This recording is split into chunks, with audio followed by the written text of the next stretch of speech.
Hey guys, hey everybody. Late night, nightcap. How's everybody in Texas, the people out there? Tammy. Grammy hit me up. She says they got an evacuation warning earlier.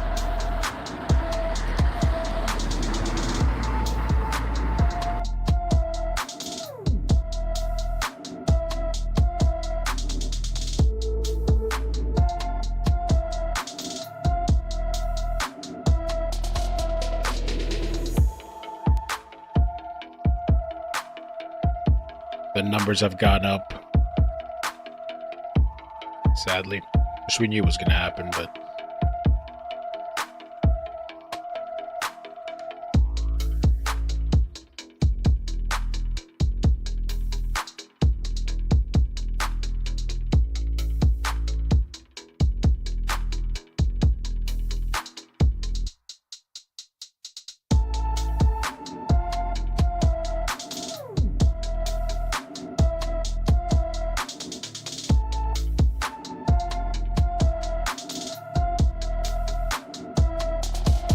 Why is the thumbnail tasteless?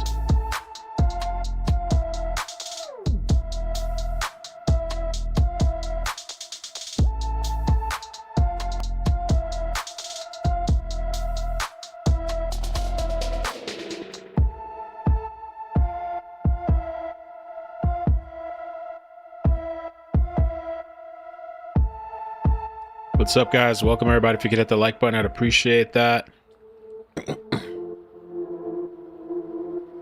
We're about to get started. Jump down the second page. I can melt clips. If you haven't noticed, they can melt clips.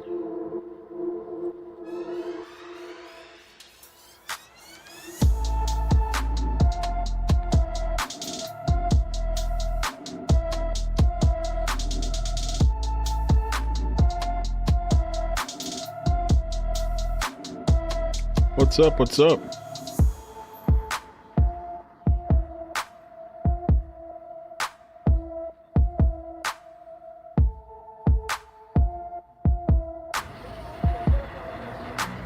Yeah, pretty much. The death toll.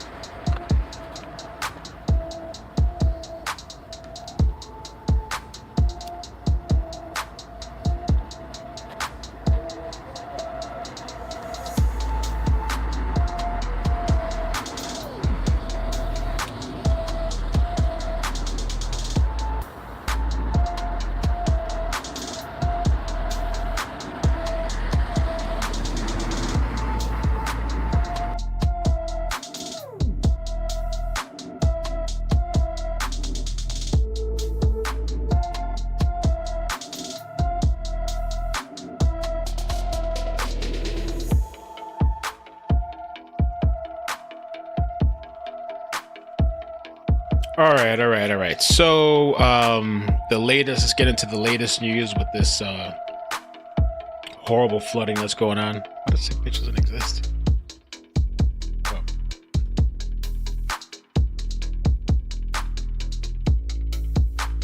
Well, now it's saying 52 people. What's up, guys? Good evening. It's saying 52. It's updated to 52, apparently. I thought it said 51.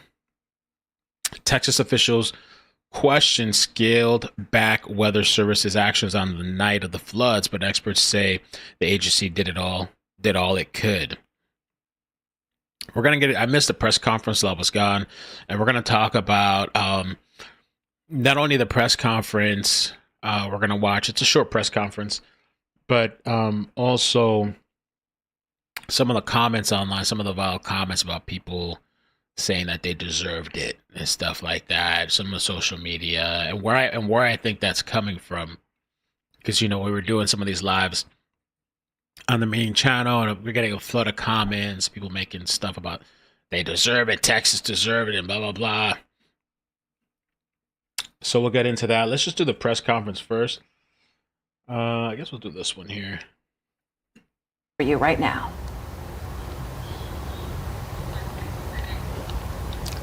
Information as fast as we can. As I tell you today, and I expect tomorrow and the next couple of days, information's changing rapidly and quickly.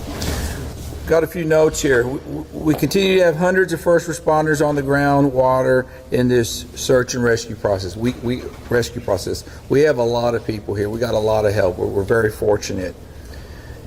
Here's some new updated numbers for y'all. As of 5:30, we have recovered 43 deceased individuals. And even this is pretty much outdated because now they're saying 53 in Kerr County. Among these who are deceased, we have 28 adults and 15 children. 12 adults pending identification and 5 children are pending identification at this time. Our missing persons call center is open to those reporting missing loved ones. The phone number is 830-258-1111. Repeating, 830-258-1111. We also are accepting these reports via email at floodrecovery@co.kerr.tx.us. Repeating, floodrecovery@co.kerr.tx.us. Please provide the last known location, identifying information if possible. We appreciate the assistance we're receiving from all levels of government, from local agencies to state and federal agencies responding. I tell you, the governor has assured us, along with the federal government, that we will have all the resources we need, and we do have that. We've got all the resources we need. We're in really good shape to keep going for several more days. I want to tell y'all something. I appreciate y'all's cooperation. We will try to get you as much updated information as we can starting tomorrow at 10 and 3 o'clock. Once again, as your Kerr County Sheriff, I assure you we're going to do everything along with our partners, and we'll be on this till we find the last body. At this time, I'm going to turn it over to our city manager, Dalton Rice. Thank you, Sheriff. Good evening. Dalton Rice, the city manager for City of Kerrville.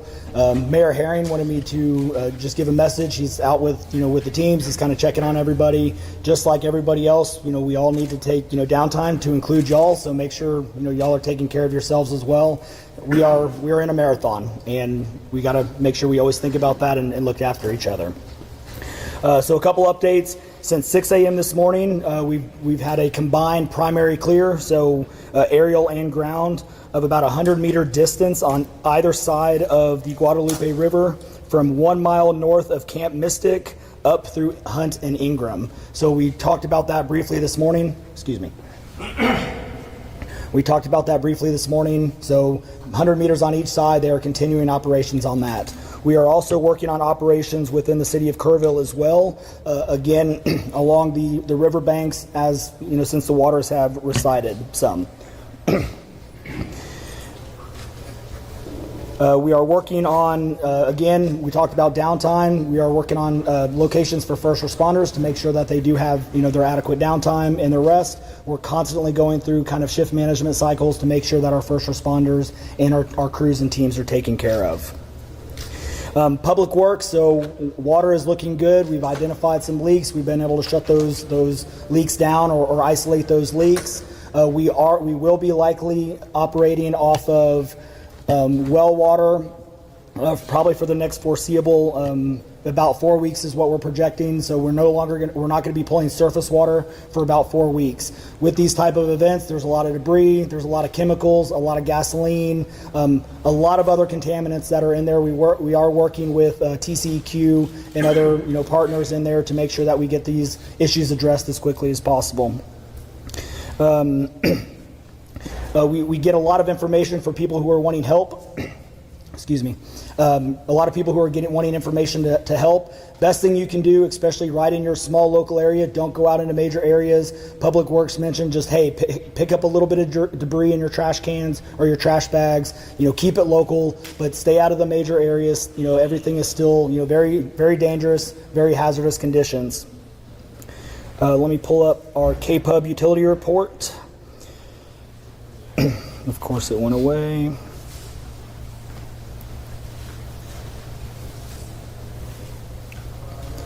So KPUB still has approximately 600 customers that are without power. The largest remaining outage customers are west of Ingram, south of 39, along South Fork of Hunt. KPUB issued a mutual aid request on July 4th. 50 personnel and utilities and contractors from across Texas are coming in to support operations and restoration. Hunt or South Fork. So most of the websites right now, the new information is the 50 plus count. Because a lot of the websites that I'm looking at right now, it's 40 something, 43. That's the number that I had originally for the live stream. But now I see Washington Post says rises to around 50 deaths. And then we also have Independent, which last I looked at, it says 52. Okay, it says 52 here. I thought I read 53, 52. So the numbers are going to be changing and evolving, but it's up in the 50s now. That's the latest. Sustained extensive storm-related damage, including approximately 40 downed power poles with widespread tree and flood debris, heavily damaged infrastructure. Restoration in these remaining areas will be lengthy and complex, and customers should prepare for multi-day outages. Customers outside of these remaining areas still experiencing an outage should report it to KPUB by calling KPUB's outage line at 855-959-2496. But power has been restored to most of the other customers. Like I said, about 600 are still remaining. A lot of the county is also on Aqua Texas or private wells. We try to get information on that, but we don't have a lot of information as far as private wells are concerned or the status of Aqua Texas. But a big bulk of what we had coming through the Guadalupe is within the city limits, which is on the city limit, or city water supply. Aqua Texas and some of those other public water systems are typically outside of what we're thinking is the damage area, but we have not had any reports from Aqua Texas on outages. And with that, we will take a couple questions. The recovery for some of we're hearing some recovery of bodies in Louise Hayes Park. And the other part of that question is how many red tag buildings are now along the river that the Kerrville Fire Department has issued? Yeah, so when you talk about red tag, you're talking about like condemned buildings. Obviously out here, the damage is extensive. Right now, we're really focused on life safety. We are focused on search and rescue. Search and rescue is the priority. So we're not really red tagging buildings. Now we do have structural teams come out. They will mark stuff. You'll see spray paint. A lot of that is to identify where we've at least primary searched. But we are not going into the structural side of things unless it poses a risk to first responders. Our primary focus is on search and rescue of every single person involved, and we'll continue through the night to make sure that happens. Yes, real quick, we are finding bodies and stuff. We knew today was going to be that day. So our numbers are going to constantly be changing. We are constantly working on identification and working with our local partners to ensure that we bring in all the resources so we can make sure that we partner with folks. What is the communication procedure for letting camps and other places along the river know when to evacuate in situations like this? So each camp is obviously mostly private, or they have different ownerships. And so especially in this situation, so let's talk about this one more specifically. The event happened very fast. Rose over 20 feet, 30 feet within less than a 2-hour time span. On a holiday in the morning, there wasn't a lot of time in this case. As far as warnings, obviously there's a lot of things going around. We want to make sure that we focus on the early level. Regardless of the warning side of things, again, we want to make sure that we take care of our local community and focus on search and rescue operations. So please keep that question. We definitely want to get these addressed, but right now we want to focus on getting everybody that we possibly can out. Has that number of the campers at 27 changed? As of right now, I do not think it has changed. It is still 27. Yes, sir. Do you know how many people you guys are searching for as of right now, or is there no cap on that number? So right now, we're kind of looking at this in two ways. Call it the known missing, which is the 27 camp kids that are missing. We will not put a number on the other side because we just don't know. Campers are coming in for 4th of July weekend. People are camped along the riverbank. People are coming in to visit. There's a number that we just don't know yet, and we don't know what we don't know. So as things are starting to develop and as things are starting to move along, we're not going to put a cap on this. We are just going to continue until we find everything else. One more question. We know there are many children missing. Are there any camps Let me give it to somebody else. Just one question about current rescues. Can you give us a sense about how often you're seeing a rescue, and just in terms of kind of like, for example, when your last rescue was? So, with obviously with the camps, we've been rescuing people out of these camps by the hundreds, all day. So there's a lot of folks that are shelter in place, so we leave them in place to make sure that we get them food, water, and some of these camps actually now are self rescuing, if you will. Maybe that's not the right word, but they are self extricating, if you will. So they're getting water's down, they're getting their own resources, they're not having to tie up local and state resources. We are monitoring them, and they're accounting for their own folks. So that has been going on obviously for over 800 plus people, and we're continuing to do that. So good. Sorry, one more question. I can absolutely appreciate that right now the focus is finding the missing, and it's a very active search and rescue. But what do you say to the parents that are in grief, understandably frustrated as to how in the world this could happen? How in the world you could have so many campers in the way of this danger and not taken out of there ahead of this work? Yeah, that's the question of the hour. But with these, this is last time it was this bad, and this one is even worse than that. Was 1987. You can't predict it.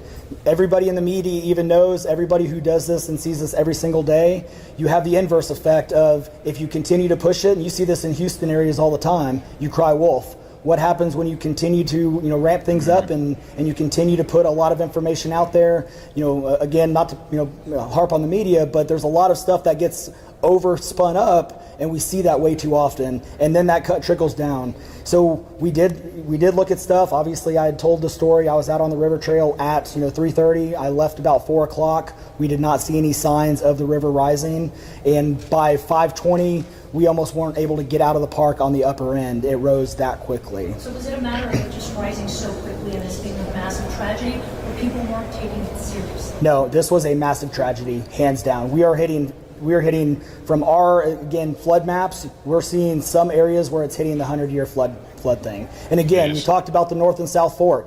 That water hit perfectly. You heard Chief Nim Kidd talk a little bit about the wide area. This went from San Angelo to Waco and all. They stage where they can, but you do not know what's going to happen, one, until water falls, and two, the predictions were definitely off. That water and rain fell almost double of what was anticipated, both in the North and South Fork, and converged into one place, and it rose that quick. So thank you.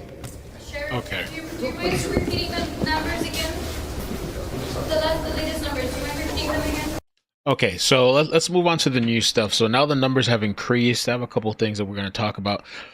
But I think that first, let's maybe address this. And so I've been seeing this a lot. Not just, I mean, even in the live streams, I've seen this, the live streams that we've been covering. This person posted here, Democrats are now celebrating the tragic flash flooding in Kerr County, Texas, that claimed the lives of several innocent children, saying that the state deserves what they're getting.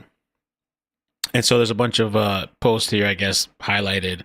Oh, Texas, what you're going to do? There's no FEMA to pick you up by your bootstrap. They gave it all to ICE.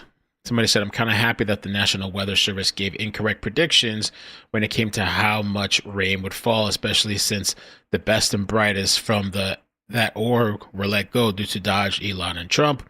Cry harder. Texas deserves it. Hold on one second.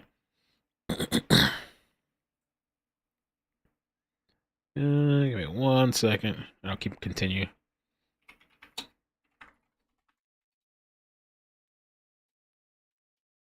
Okay, so Texas deserves the flooding. Cry harder. Texas deserves it. It's not awful. It's what Texas deserves. Texas deserves every flood. God has spoken. I always find it interesting too when people use God. I think those are the most desperate people, like expecting or wishing karma or wishing harm or ill upon, and it's God's will when something happens to somebody.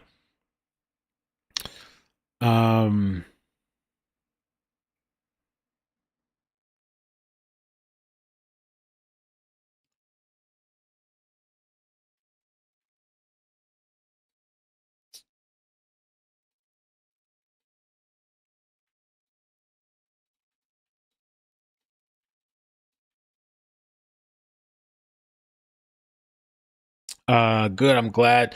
Did it take Rogan with that? Or Rogan? I can only hope. Damn. Texas deserves it. It's God's will, of course. That's what God would have wanted. Right, Republicans? Ha ha ha. My empathy for these redneck reject states is zero. So F them. So a lot of the stuff I believe is coming from where people are first of all, I think it's weird that people are happy about this stuff, especially affecting children. But I think where it's coming from, I feel like they're coming from this with like the ICE deportations, and like some people are like, oh, you didn't care about those kids, so now F these kids. It's a really, really weird thing to me when you're in a position, when you're somewhere in your life. I think people that sit there and like are internalizing it, then have all this hate and anger and just wishing for death and just sitting there stewing and like all this stuff. I think that energy only keeps you inside that same energy. Like I think those people never get anywhere in life. They never see positivity because all there is just negativity for them. I just don't understand. I think that's where it's coming for them. But I would never be like, oh, they deserve it. Like, all those kids, like, like that's like, oh yeah, like people are reveling because it's like it's a red state, and I could just look at these and be like, oh, it's just handpicked, cherry picked. But I've gotten a lot of that on my live streams, the previous live streams. People are entitled to feel how they want to feel, and I think some people are doing it for attention. They're just seeking attention. But I think other people are just in such a dark place. I wouldn't want to be around anybody like that, in such a dark place, and people just wishing for your downfall, wishing for your death, Let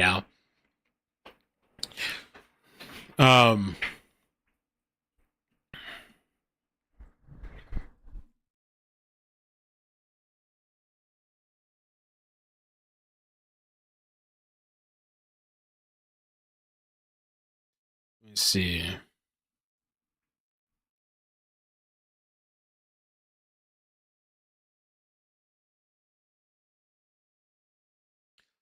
And then the other thing too is because of the FEMA cuts, I guess the FEMA cuts, and but you saw how Biden left.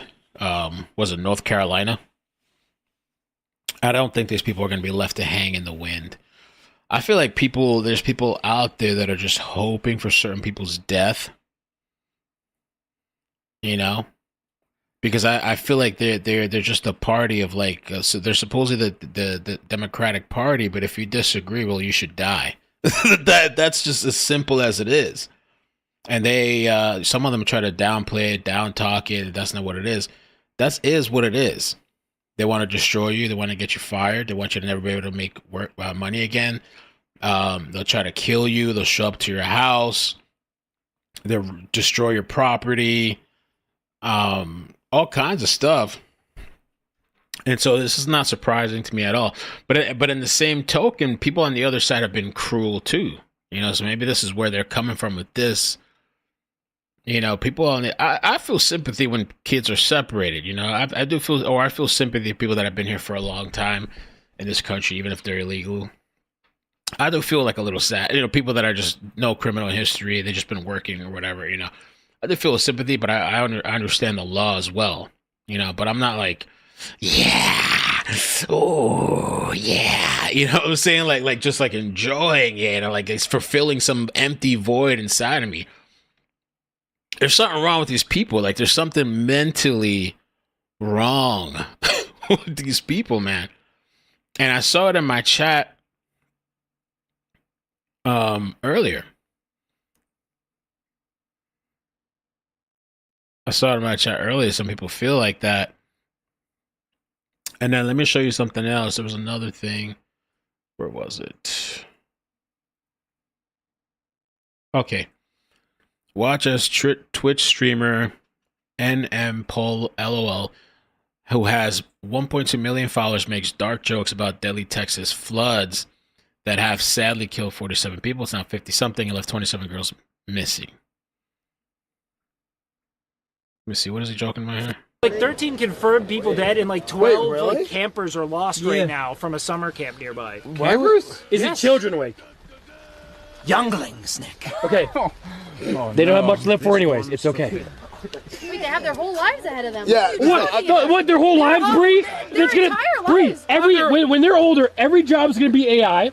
Everything they learn is on ChatGPT. There is no future. Like 13 I mean, the ChatGPT stuff is true, though. The ChatGPT stuff. Up there, here are the screenshots. The AI is replacing everything. It's a little scary, kind of, even content, YouTube, live stream. Nothing's real anymore. It says here are screenshots of end polls. I don't even know who this is. Discord, where he doubled down after the backlash. I apologize for nothing. Anyone upset is a pussy with no friends. I ignore your opinions, laugh at dark jokes. I mean...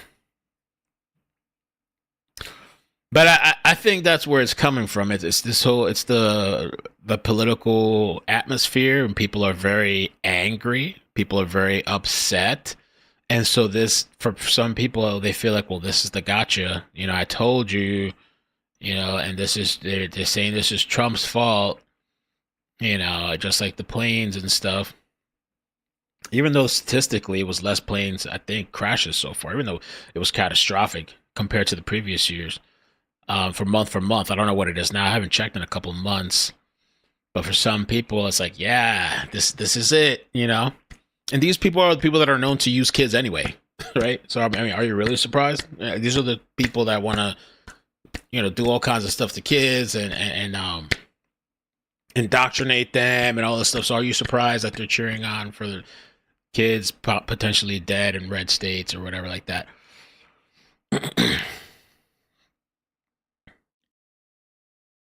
So it's twisted to this part, and I think if there's any accountability to be held, it should be held wherever it is. It should be investigated. It should be looked into.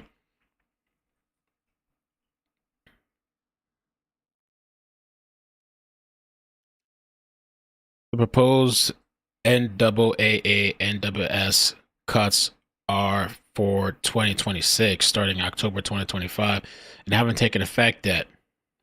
So they're saying that supposedly that hasn't taken effect. I think it just gets kind of muddied. It's just like every other incident that happens with something with guns or mass shootings. Everybody's pointing to the left. Everybody's pointing to the right. It's just not never-ending cycle, never-ending circle, just going in circles. That's why Elon's starting his own party. Elon's starting his own party. That's going to be interesting to see what happens with that.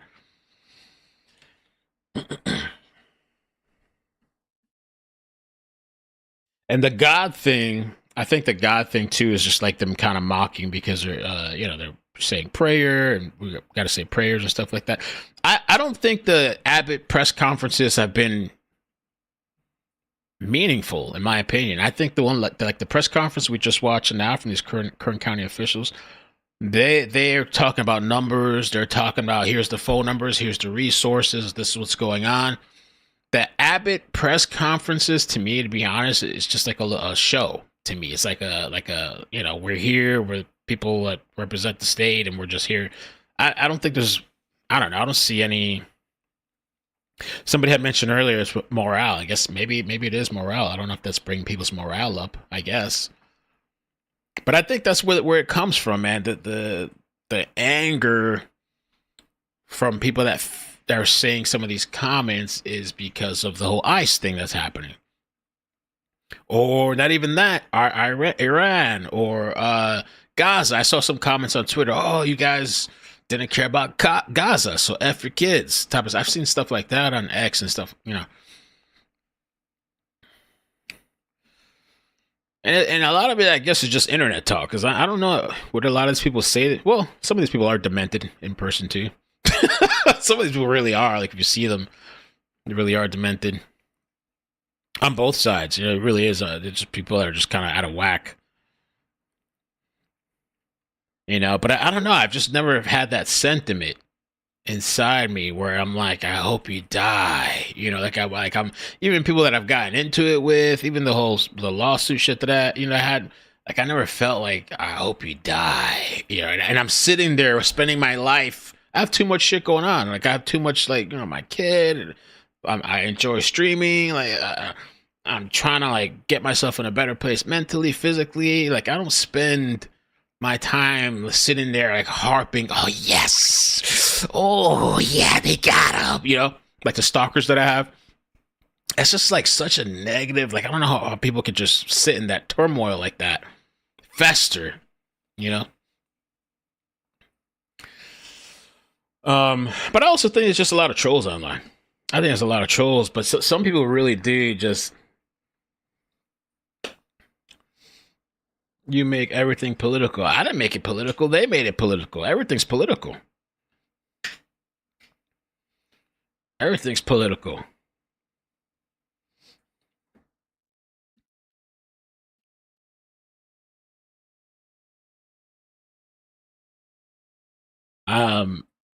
I mean, that's just where it's gone with this.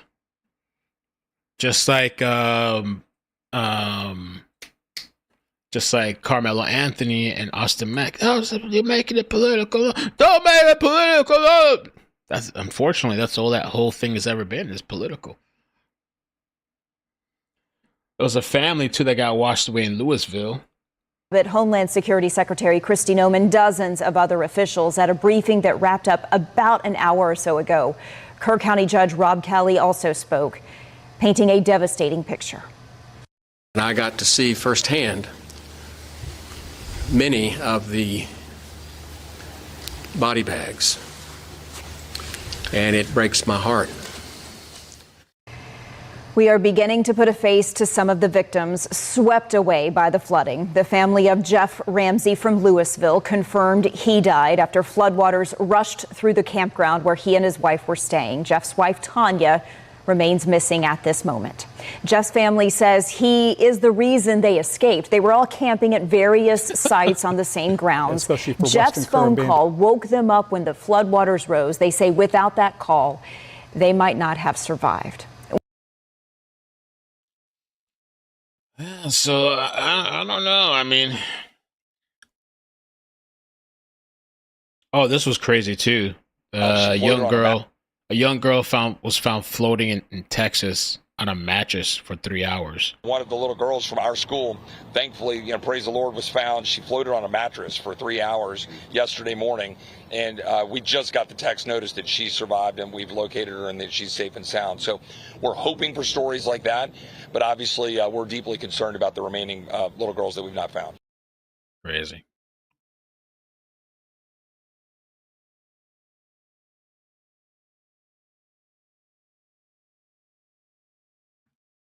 Man.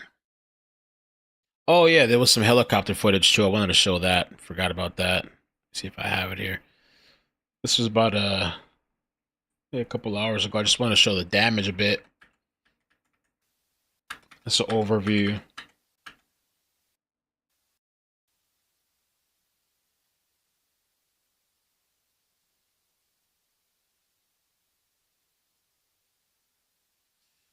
Biden, I saw Biden, there was an article today, they were saying he had a hard time sitting on a beach chair.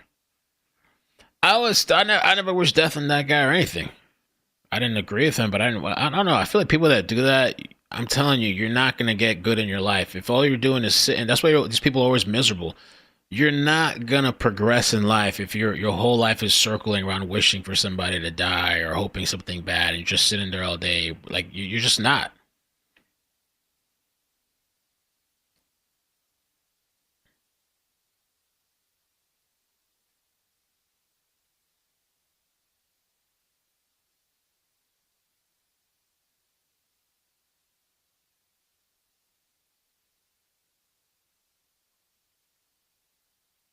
What is this?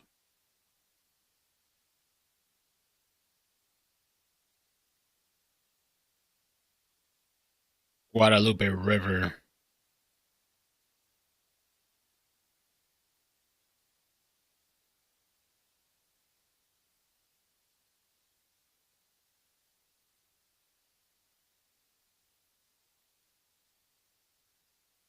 Okay, they got off here. Let's see what they said for this 10 p.m. broadcast.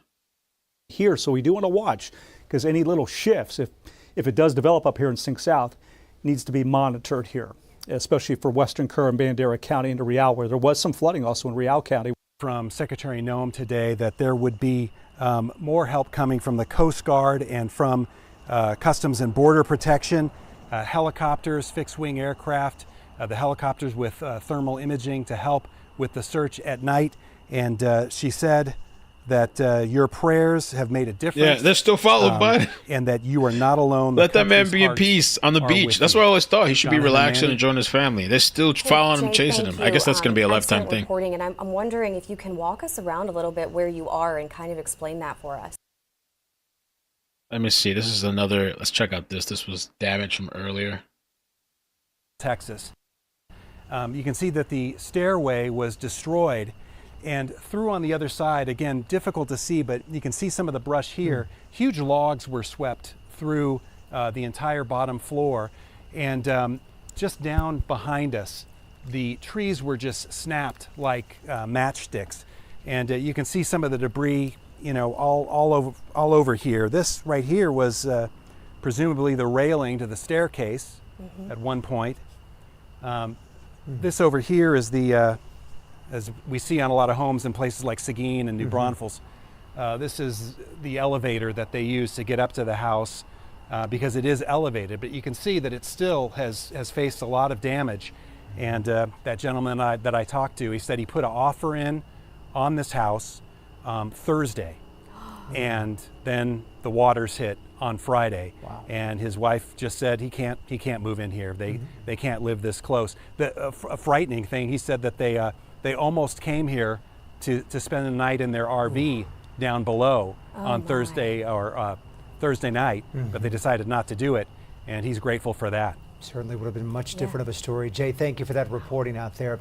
Tonight, we are also hearing from a man fearing that his brother and his family were swept away at the height of the flood. He is now looking for his brother, his sister-in-law, and their baby.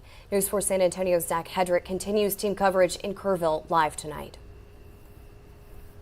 Hey, Mandy, Jonathan. Yeah, this is a story that we've been following since late last night, and I want to give you a sense of where we are. We're about a couple of miles south of the main Kerrville town center, and I know there's not a lot of light in this neighborhood, but you can kind of see behind me some of the destruction that the floodwaters left behind. You see that one of the cars of this family has been recovered, and then you see the steps. You can maybe kind of make them out leading up to the house that's no longer there on that foundation. We learned today it got swept maybe at least 50 or even 60 yards down to where you see the lights on that police car there down at the far end of the street. So that is a long way for this house to be traveling. And as you mentioned, 3 people were inside that house when it got swept away. A man by the name of Leo, his wife Natalia, and their young baby boy under the age of 2 by the name of Carlos. Today I spoke with his brother Miguel Romero. They've been out here since early this afternoon digging through the debris with their bare hands. Somebody brought in a backhoe as well to help them. They're just trying to find any answers that they can to find their relatives. A lot of emotions, especially when we found, stuff of the baby, the bottles, some pictures, his bed, just everything. And we even found my brother's bed, and my other brother Gustavo, he was like, well, that's his bed. And I was getting ready for the worst to see if something was tangled up in there. When I pulled out the baby's crib, it felt like something heavy was in there, but luckily it was just water. But right there and then you don't know. It's been an emotional day for Miguel and his family, and they're going to be out here tomorrow. They stopped their search a little before 9 o'clock tonight when they ran out of daylight, but they're going to be back out here again. They're hoping by sharing their story. Crazy. Let me see what other updates we have. I wanted to do a little nightcap check-in.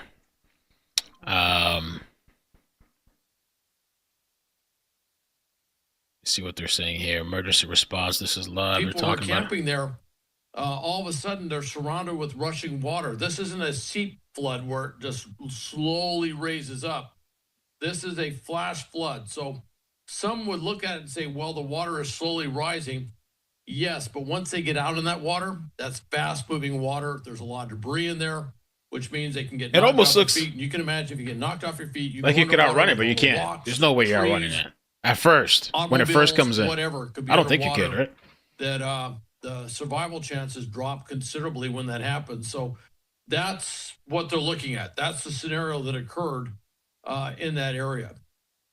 Al, we heard Governor Abbott declare, it was a disaster declaration, I believe, was how he began the press conference. What levers does that pull, and what resources does that give for an operation like this?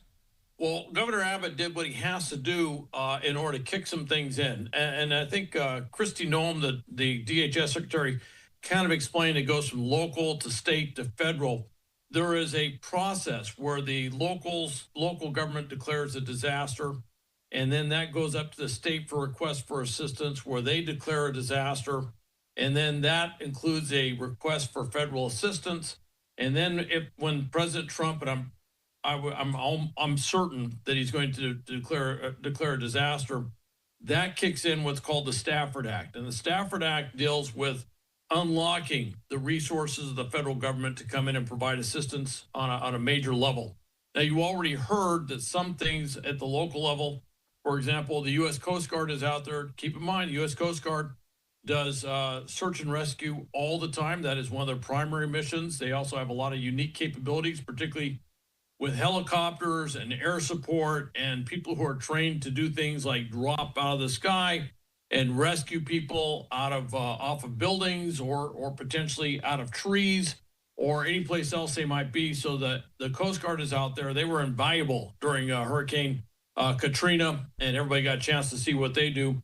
And then Customs and Border Protection. One of the things I should mention that might have been missed is that the Border Patrol, CBP, when they're on the border, they look for missing people all the time. People cross the border out into the desert. They can get hurt, they can get lost, all sorts of stuff. So the Border Patrol, by necessity, by virtue of its mission, does a lot of search and rescue, just simply looking for people, illegal migrants who have gotten lost or maybe hurt or dying out in the desert or somewhere else. So they do this. They also do water rescue. Keep in mind that a lot of the border, particularly in Texas, is the Rio Grande River. So there are search and rescue things they have to get involved with very quickly when people trying to cross the river will get swept away. And so they're very adept at this. So these are a couple of resources that the Department of Homeland Security has that they kind of rushed in there very quickly. But once you see the Stafford Act put in there, you can see a lot of resources. And then you can see the sort of stuff that I used to work with, which is bringing in potential military resources, federal military resources that could be used to provide assistance as well. Al, where does something like this go from here? We have been endlessly watching the video scrolling on our screen of the It's water, unreal, man. And this It's unreal. is It doesn't even look scary real. stuff. I mean, you can see the trees there, how far up on the branches they are. That's compared to this live vantage point right now. I will say, just from this one specific vantage point, it looks like the water is receding. How important is that with them as they begin the rescue and recovery efforts? Well, for search and rescue, something like this helps immensely because what you can imagine, that water, you just can't see through it. It is murky. It is filled with all sorts of stuff, things just under the water. And so it's very difficult if they wouldn't be alive, but if there was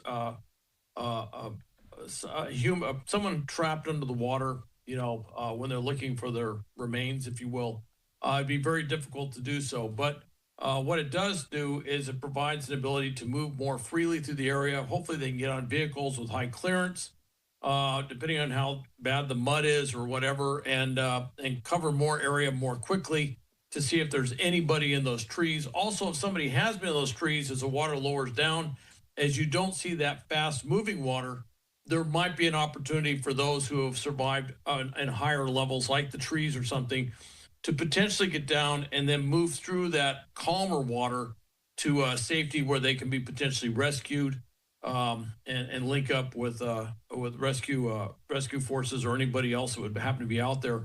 So this is absolutely critical, but it also gives you an idea of the flash flood condition. The water jumped up 26 feet. That's over 8 meters. within about an hour. And just as quickly, it is lowered back down. And you're seeing how fast it came down. So it was a very powerful, and I can't say that enough, very powerful in terms of kinetic energy flash flood that moved through there. And you kind of get a sense for that. With a slower moving flood, a lot of times you won't see as many vehicles. Steep flooding, you'll see it. But with flash floods, people, as they get warning, will hop in their vehicles and get out of there as quickly as possible. What you saw in the images coming out of this one is a lot of vehicles were caught up in the flood, and that's an indication that people just didn't have warning to get out of there. And that tells you that, it was a pretty powerful flood. Okay. As far as that weird, I don't even understand what this. We'll get back to that in a second. Oh, I'm trying to find out where am I at here. The comment this guy made, because it's starting to make the rounds now. This guy that made the. Let me see. Like 13 confirmed people dead, and like 12 like campers are lost right now from a summer camp nearby. Campers? Is it children awake? Younglings, Nick. Okay. They don't have much to live for anyways. It's okay. Not much. They have their whole lives ahead of them. Yeah. What? Their whole lives, Bree? Their entire lives. When they're older, every job is going to be AI. Everything they learn is on ChatGPT. There is no future. So that guy's starting to get some backlash, and it's picking up because Raw Alerts replied to it, and Raw Alerts had said that he said, NMP LOL, since you blocked me, and I'm sure you're blocking plenty of others, let's be clear about this. First of all, this isn't dark humor. Making jokes about missing children and grieving families who've lost everything isn't edgy. It's disgusting. It's not comedy. It's cruelty. You knew exactly what you were doing. This isn't some throwaway moment or the internet, but it's real life. Over 47 people are confirmed dead, including innocent children, and more than 27 young girls are still missing from a summer camp. Their families in agony, not knowing if they'll ever see them again. There's nothing funny about this. There never was. And the fact that you doubled down, mocked the backlash, and tried to hide behind irony only makes it worse. This isn't trolling. It's a slap in the face to the victims, their families, and every person trying to help them in the middle of this nightmare. So I guess he got blocked. I don't know. Is this even really something to cover or talk about?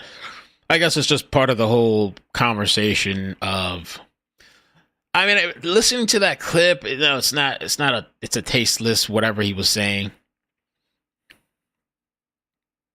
This was far from a joke. He meant every word he said of it. They removed Asmongold for supporting Trump from OTK, but won't remove him.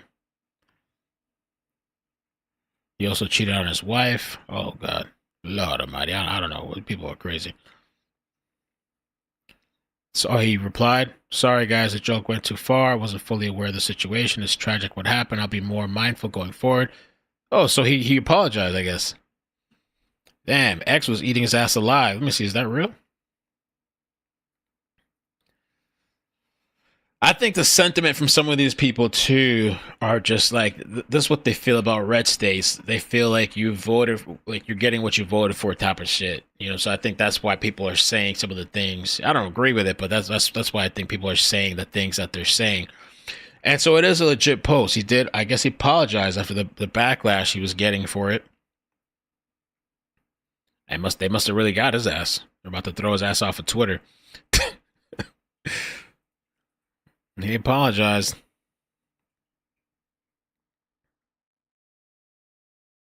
After he said, I apologize for nothing. That was before, I guess. Okay. I don't know, man. But I think if I'm trying to put myself into like where people are coming from with the sentiments, not that it's right, and stuff like that. People are just, I guess, angry and they feel some kind of way and they wish some of these states were off the map, Texas, Florida, and wherever else. Okay. All right. I wanted to get back that clip. I thought it was really good. The Fox News clip. They were talking about this. Oh, I want to play this real quick too. Damn. My ADD ass. Oh, here it is. Okay. No damn break. Flash flood. The name says it all. 26 to 32 feet wall of water rose in about 1 hour. Not predictable by anyone. Yeah. That's true. There you go, Sonic. Yeah, that's true. that are being brought in on an exigent basis to help with the search and rescue using drones. And then, of course, the big thing is airspace deconfliction. You know, one of the things we saw with the recent fires, the Palisades fire, the East. It's true, Jim Bob. Okay, not to say it's all pointless. Also, he is kind of a false prophet. AI can only replace computer automation. The world still exists. The AI stuff, man, some of this stuff gives you the wrong information too. You have to be really careful. Like they I don't know what's up with the AI stuff. So you got to be really careful when using it as a tool because it can. I've caught it multiple times giving the wrong information. And took the Super Scooper out of commission. Didn't crash it, but it did create damage where it wasn't able to be used.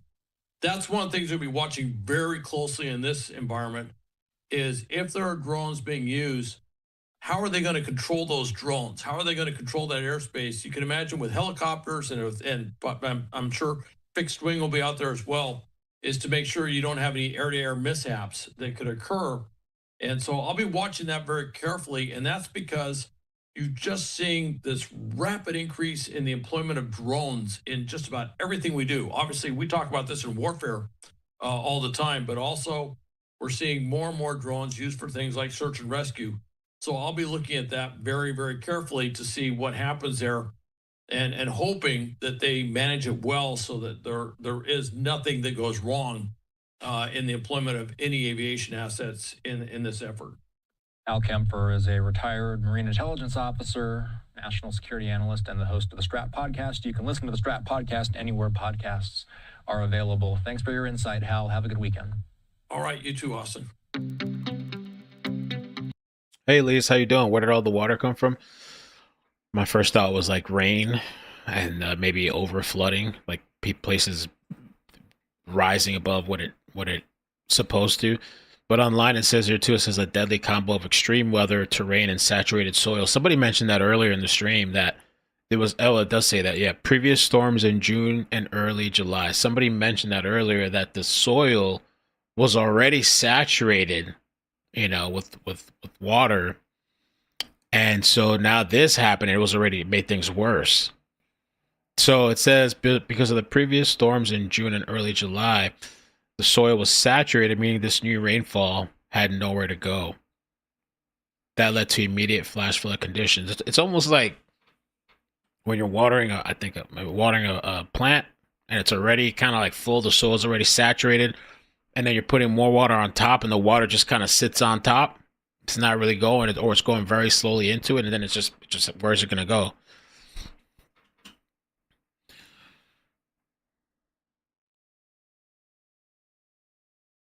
Officials admitted some flood warnings came too late or weren't strong enough to prompt early evacuations. There was also limited reports gauge data along the Guadalupe River.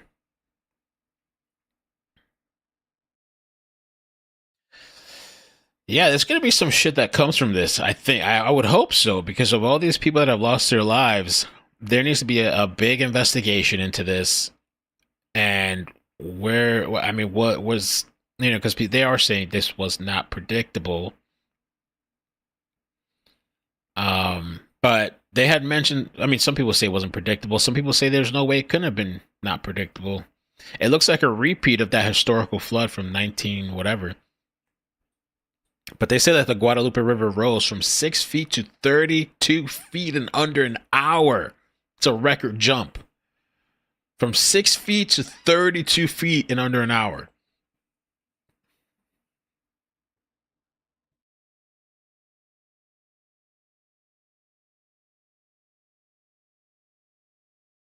I really do wonder about that cloud seeding, just the effects of cloud putting... Sarah, please read the thumbnail and understand the context. It's in quotes. You guys never saw quotes before? The thumbnail. So many people are outraged by the thumbnail. The thumbnail. 51 dead. They deserved it in quotes. And right next to it is people saying Texas deserved it. They deserve it. The Texas, blah, blah, blah, blah. It's all there on a map written out. I don't know how else I could write it out for you guys. we all knew that it was going to be Oh, bad big for beautiful the debt bill. trajectory overall. That's already been priced in. So I think markets are going to be a little bit relieved that it's final and that it's not much worse than what was previously expected.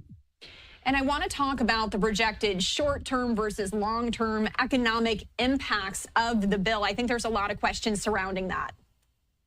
Yeah, absolutely. I think true to its name, this bill is sprawling, as you said. It is big. It contains multitudes, some of it good, some of it bad, some of it ugly. So we can't paint it with too broad of a brush. I think on the plus side, the bill does make permanent the individual tax cuts from 2017 and allows more generous expensing for investments and for R&D. And this permanent expensing is the most beneficial. Okay, well, let's not even get into the big beautiful bill because that's a mess. That's a mess. So let's not get into the big beautiful bill. Oh my god.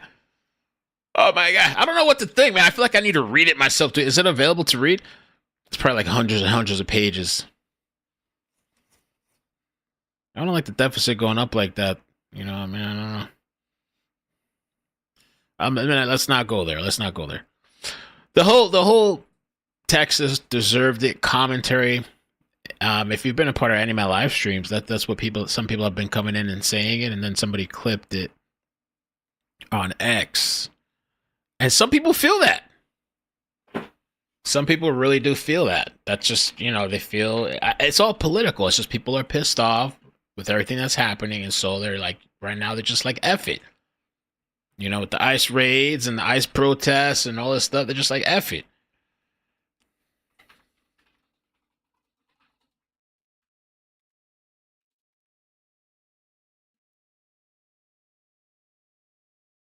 Let's not make it political.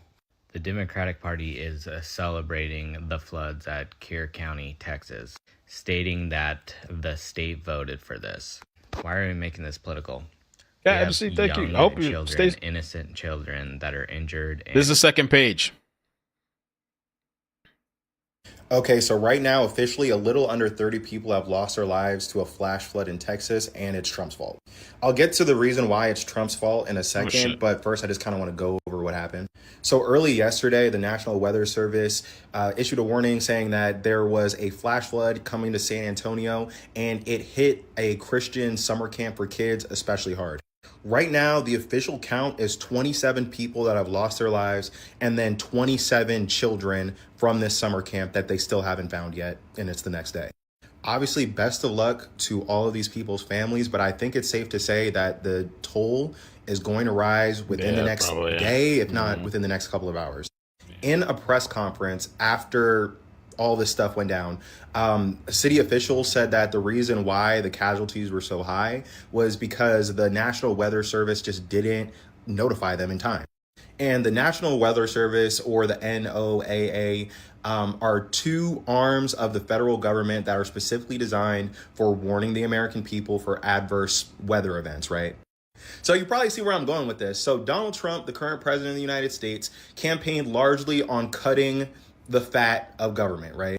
And his version of cutting the fat is basically just firing anything that he deems too expensive, regardless of the utility of the American people.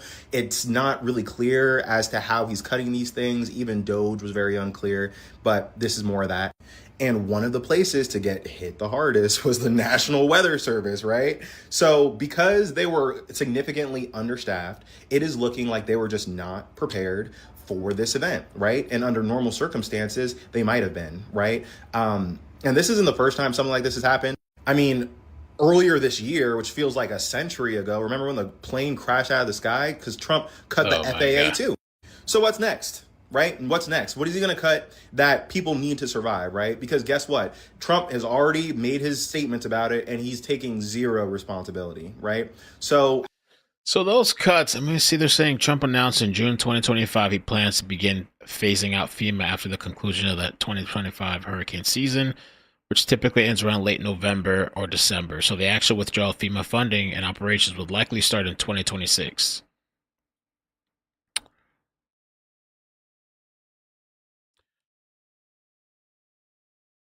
Doge.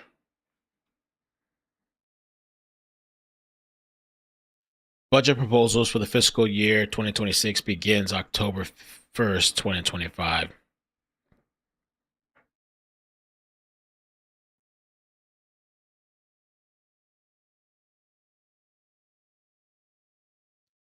So, and then let me see, this is 28 days ago. Trump was talking about cutting FEMA. Wean off of FEMA after 2025 hurricane season, so that's towards the end of the year. Well, I mean, a couple months away, but we want to wean off of FEMA and bring it down to the state level, he told reporters. I mean, we'll have to see how this turns out. FEMA, I believe FEMA's already out there involved with the situation, but people have criticized FEMA as to like how helpful or useful or how they're spending. We know from the past that FEMA has failed thousands, if not millions of people. I mean, they handled North Carolina so horribly, didn't they?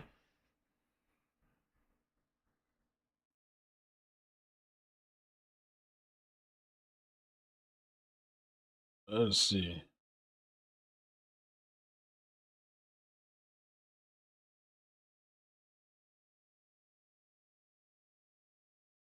Texas flood. Marjorie Taylor Greene just issued a response to the devastating floods in Texas. Not Harry Sisson. Not Harry, please.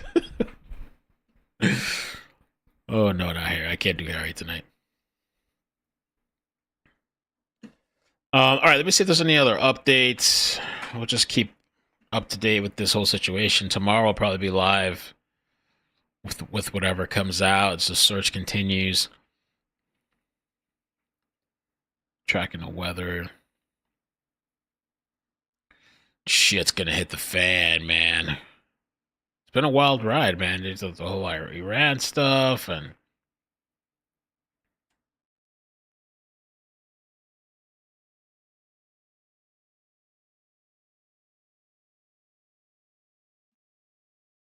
I remember that Autumn, wasn't that thing? Autumn said you best take your Trump MAGA signs down if you want female assistance.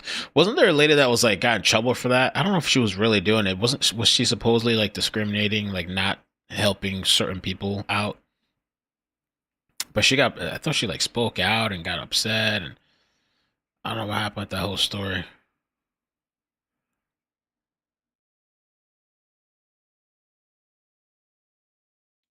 It's tragic, man, to see this stuff happening. Number of flood fatalities rises to 51.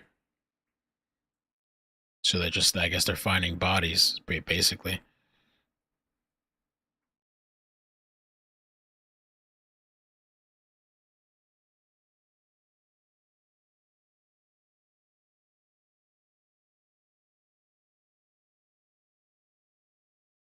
Let's see what they're saying here.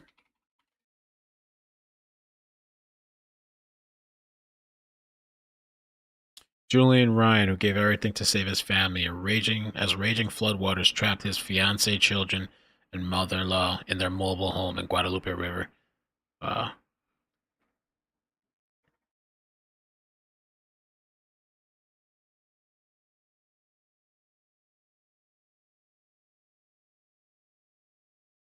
This video is from Guadalupe, who was shot in Kerrville, Texas. I always saw this already.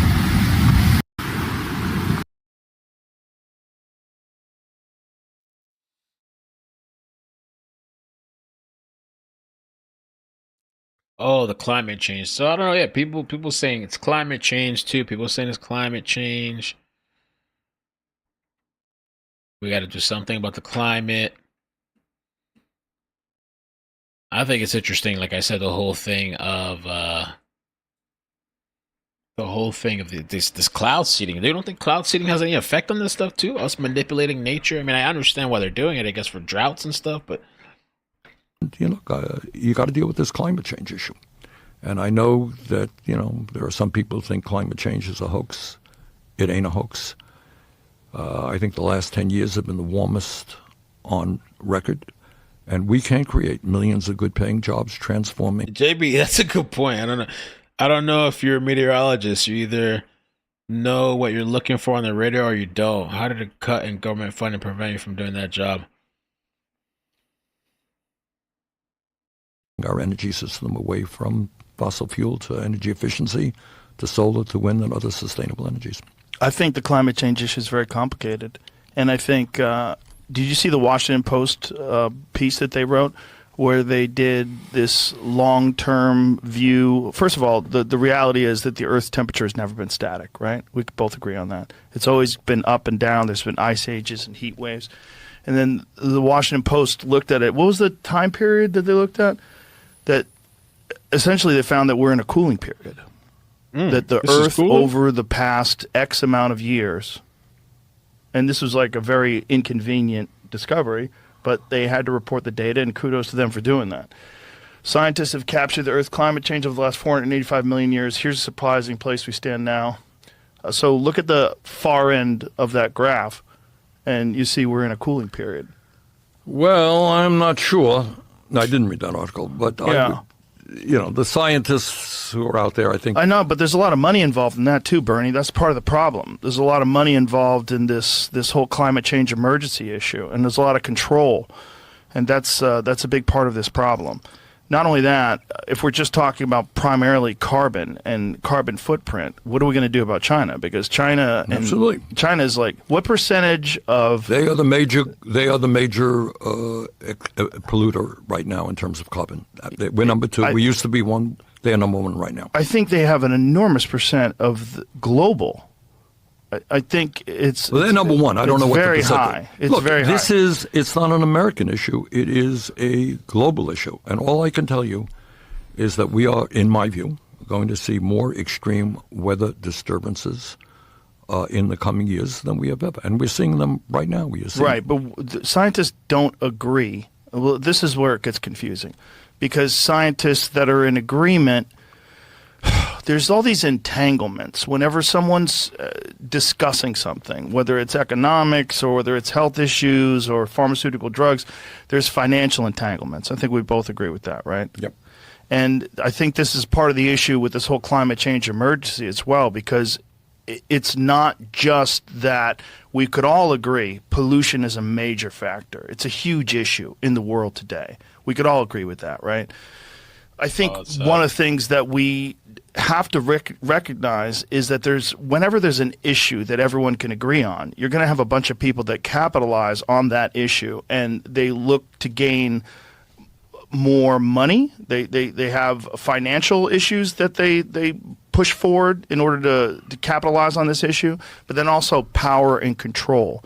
These things like they're trying to institute in the UK where they have these 15-minute cities, this concept where you're not allowed to travel. They'll be able to look at your carbon footprint.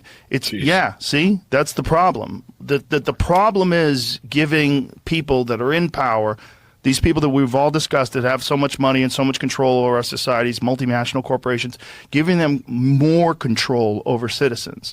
And this is a vehicle for that. And this is what's dangerous about this whole climate change emergency, because it allows these fucking creeps that have been controlling people and controlling what you do and what you say and how you spend your money with people that are already living check to check, and you put additional constraints on them and you make them even more scared. And then you put additional measures where you can look at their carbon footprint. Imagine that, people they're tracking their carbon footprint as the app and stuff. You can look at the amount they travel. What do put a carbon tax on these people? Let's figure out how to extract more money from them. That's what bothers me about this climate change emergency. Not that we can all agree pollution is a terrible thing. Everyone should agree to that. The beautiful earth that sustains us and all life on this planet is being poisoned as we speak.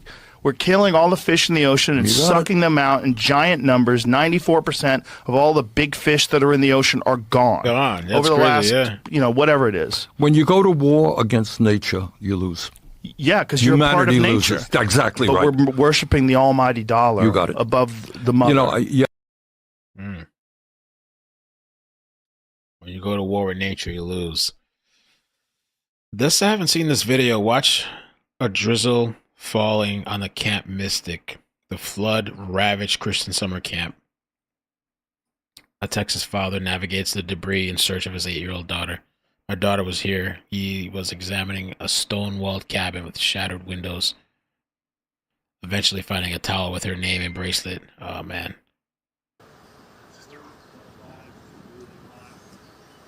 Man.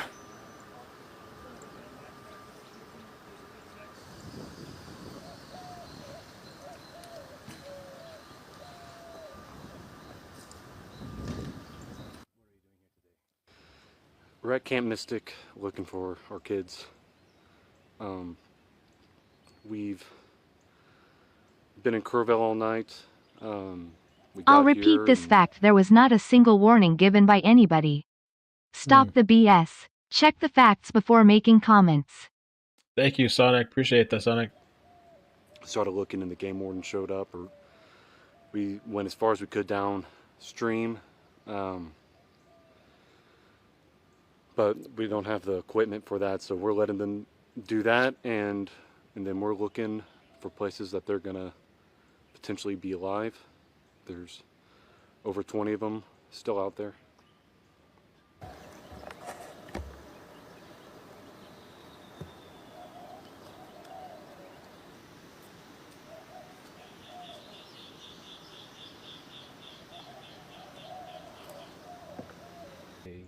Uh, 8 to 9-year-old girls going into 3rd and 4th grade.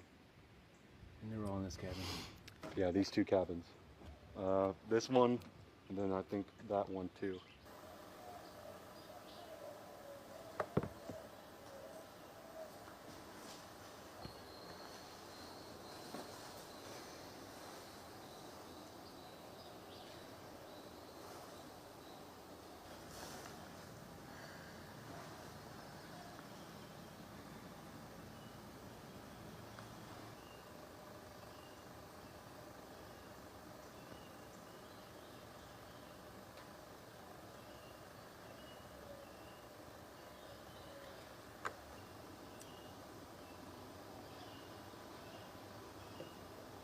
That's sad. So this thing, let me see here.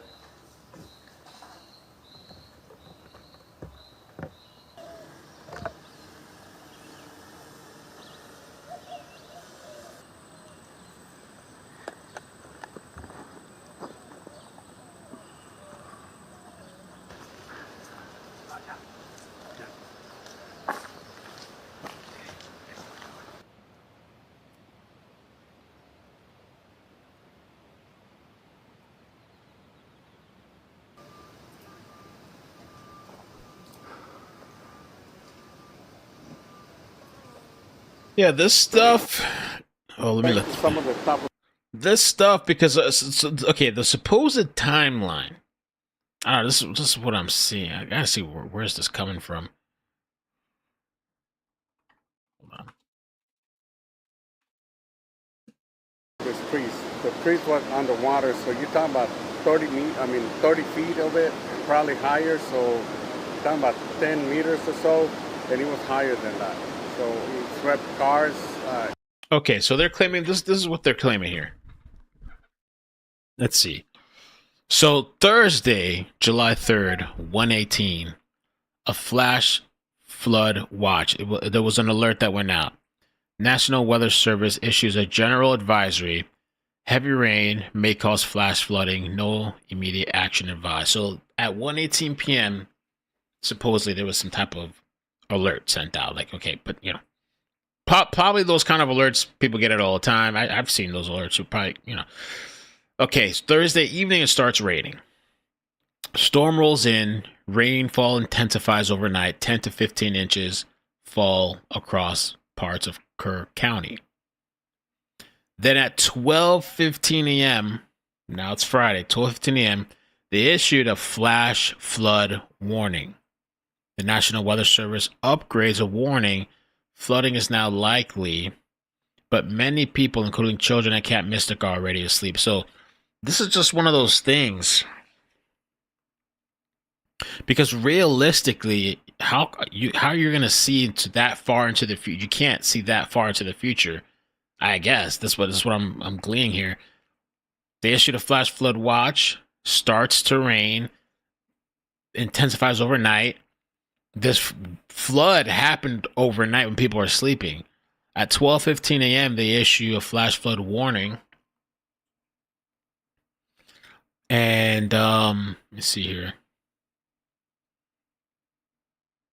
And then at 4 a.m., flash flood emergency issue when the Guadalupe River surged dramatically and widespread life-threatening flooding was confirmed. So at 4 a.m., a flash flood emergency. And by 4:30, 5:30 a.m., many of the cabins and low-lying structures were inundated and swept away. You literally had less than an hour from there. Because the flooding, the water came up that high. You know, that fast and that high. So there was warnings, but initially it started out with that flash flood watch that nobody really, there's a watch. Nobody's really going to move or react to that. At 1:18 p.m., by 12:15, they issued a flash flood warning to Kerr County and the surrounding areas. I guess people were sleeping, so they're not getting these warnings. These warnings, I wonder, are they the type like Amber Alerts? Like, are those things? Is your phone going off, or is it not? Because maybe they need to change that. Maybe they need to change that alert. Like, I don't know, your phone needs to start like, out of silent.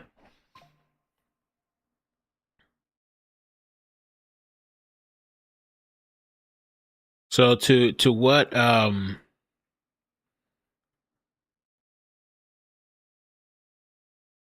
so that's what the agencies are saying. There was some type of warning. They didn't know it was going to be this bad, is what they're saying. They didn't know it was going to be like this until literally at 12 they kind of had, we're sending out a warning at 4. Folks, that area of the Texas Hill Country gets flash flood warnings frequently because of all the low water crossings. Normal, very normal.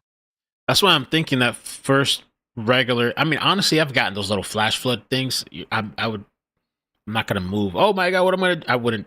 So I'm sure in that area, like he's talking about, they get that all the time. But once it increased at 12, maybe that's part of the problem. People are already sleeping. People are already in bed at 12 something in the morning. And then at 4 something in the morning, there's a flash flood emergency. People are sleeping. These kids are sleeping. And so from 6 feet to 30 feet in under an hour, like, this is insane, the way the surge happened, the flash flood speed.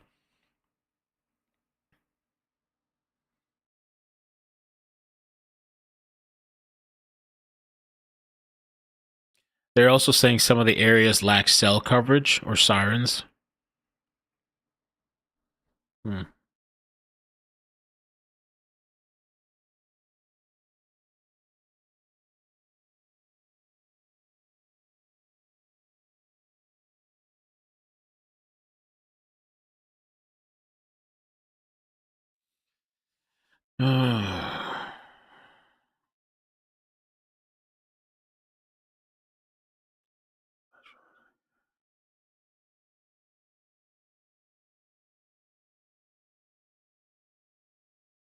Whole houses were floating down the river, so that's pretty bad.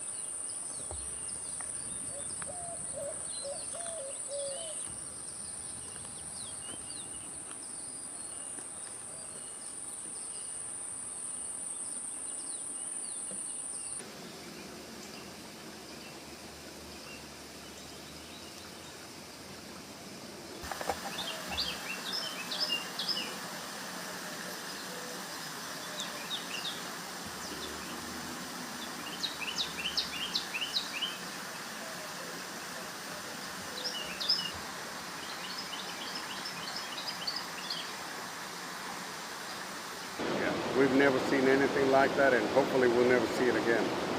But it was just very bad for the town, for the communities around. Just bad, devastating.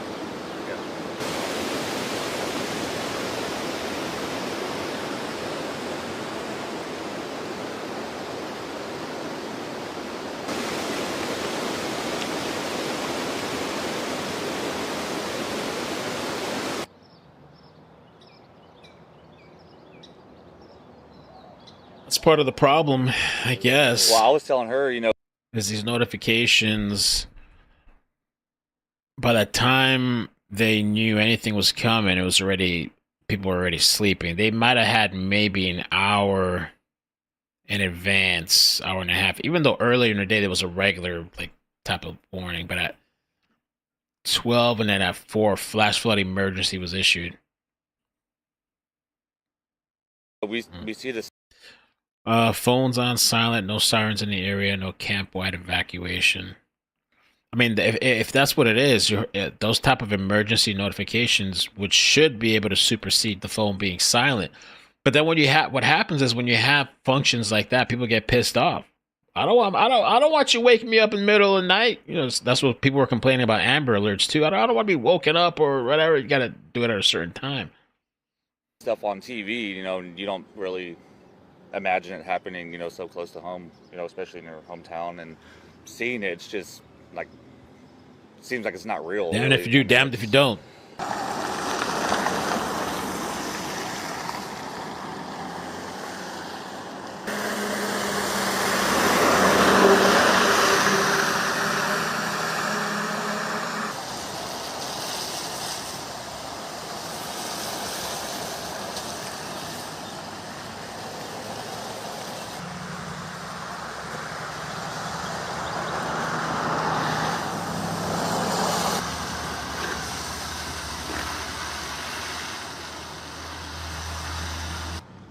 Yeah, all we can think about is because we have our 2 girls as well, and that's all we think about is that could have been them, you know, down there at the camps and missing, and so our hearts just kind of go out to those families.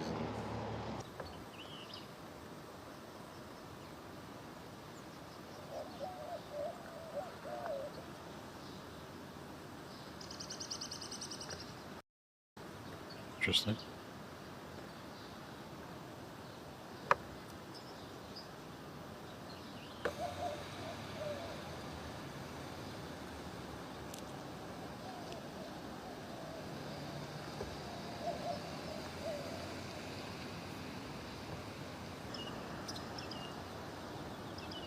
Weather modification projects in Texas.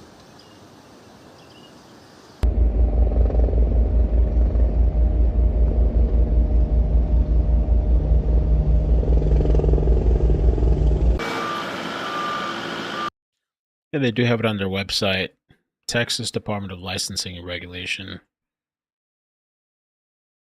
Weather modification.tdlr.texas.gov. Map of rain enhancement projects.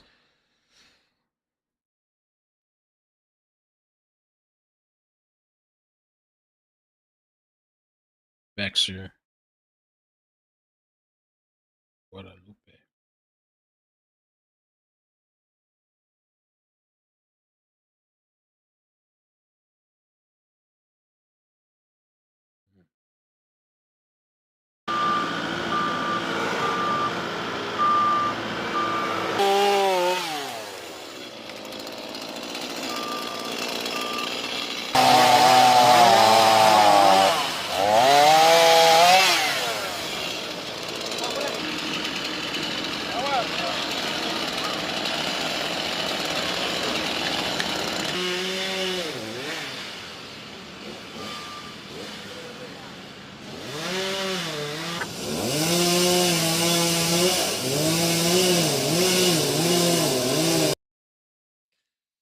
There's a lot happening, man. Yeah, there's a website. I saw somebody on X post it.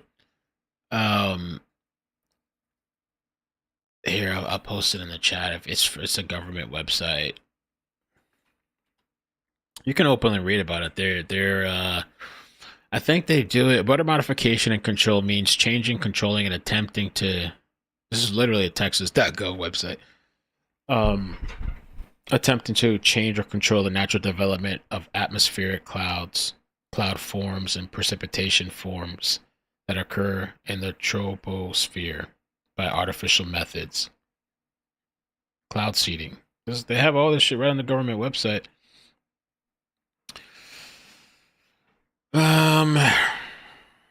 Clouds are responsible for producing the bulk of rainwater given the atmosphere in any given year in Texas. These towering cloud formations form strong updrafts of warm, moist air into atmosphere that is unstable. Intense daytime heating of the near-surface layer of air or a wedge of cold air moving across the state as a cold front usually triggers formation.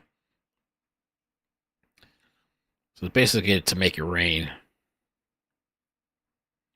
If done in a timely way and properly, cloud seeding can assist the natural process in clouds in giving them enough seeds, quote unquote, to make a meaningful number of large raindrops. If a lot of growing convective cloud has pushed upwards above the freeze level, the bulk of the cloud water above the freeze level becomes supercooled, which is to say the cloud droplets remain in liquid form and do not turn to ice.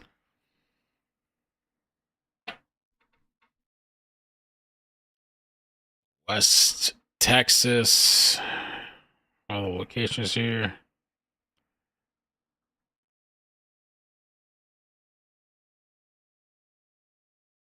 Started at 2 rain enhancement projects were established in the spring of 2000 in the northern high plains of Texas. These projects, which covered over 8.2 million acres, are sponsored by large water districts. Over 50 years of research in actual cloud seeding in more than 40 countries have demonstrated that properly designed programs operated by competent persons can increase seasonal rainfall appreciably and beneficially. So it's to increase the rain. I don't know. I'm going to have to look into this sometime because I wonder what are the side effects for the medication that we're giving the clouds? What are the long-term side effects? You know? What about us? Is it affecting the vegetation, the air, water we drink? I don't know. What kind of GMOs? Trump and Elon are supposed to be meeting in Bedminster Golf Club. There's another divide. There was the whole divide with Iran. Now there's a whole divide of Elon and Musk. Musk is wanting to start another party. Be interesting to see how that goes. If it goes.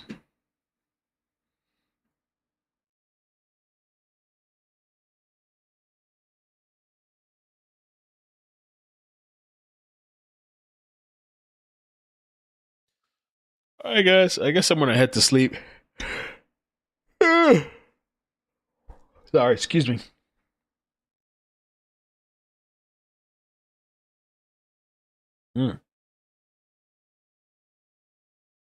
Austin, Texas is scheduled for a 15-minute city. I live here.